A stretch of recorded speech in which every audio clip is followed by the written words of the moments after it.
বাচ্চারা, আজকে যে গল্পটা আমি তোমাদের শোনাবো সেটার নাম হলো বিশ্বজয়ী বিবেকানন্দ। বিবেকানন্দের নাম তোমরা হয়তো কিছু না শুনেছ। সেই বিবেকানন্দের গল্পই আজকে একটা ছোট্ট গল্প আমি আজকে তোমাদের শোনাবো। তো তোমরা গল্পটা শোনো, আশা করি তোমাদের ভালো লাগবে। তবে চলো শুরু করি। ভূগোল ক্লাস। শিক্ষক মশাই একটি প্রশ্ন করছেন নরেনকে। উত্তর শুনে বললেন, ভুল হয়েছে। তখনকার স্কুলে শিক্ষকদের মধ্যে চল ছিল ছাত্রদের শাস্তি দিতে গায়ে হাত তোলার। ছাত্র নরেনকে ভুল উত্তর দেবার জন্যে মারলেন তিনি। মার খেয়েও নরেন বারবার বলতে লাগলো, আমার ভুল হয়নি, আমি ঠিকই বলেছি। এতে মাস্টারমশাই আরও চটে গিয়ে তাকে হাত পাততে বললেন।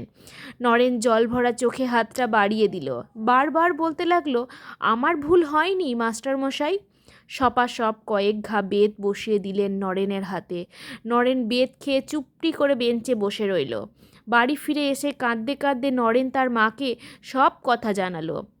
মা তাকে সান্ত্বনা দিয়ে বললেন, বাছা, যদি তোর ভুল না থাকে তবে কিছুতেই কিছু আসে যায় না। ফল যাই হোক না কেন, সব সময় যা সত্য বলে মনে করবি তা করে যাবি।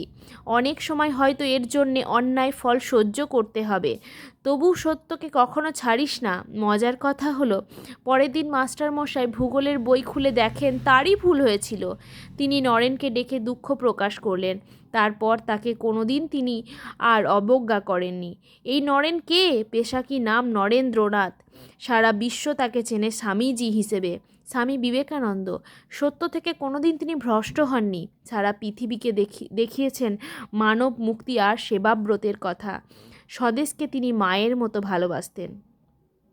গল্পটা যদি তোমাদের ভালো লেগে থাকে চ্যানেলটিকে সাবস্ক্রাইব করে দিও, কমেন্ট করে জানিও কেমন লেগেছে, আর শেয়ার করতে ভুলো না কিন্তু। ভিডিওটি শেষ পর্যন্ত দেখার জন্য তোমাদের অসংখ্য ধন্যবাদ।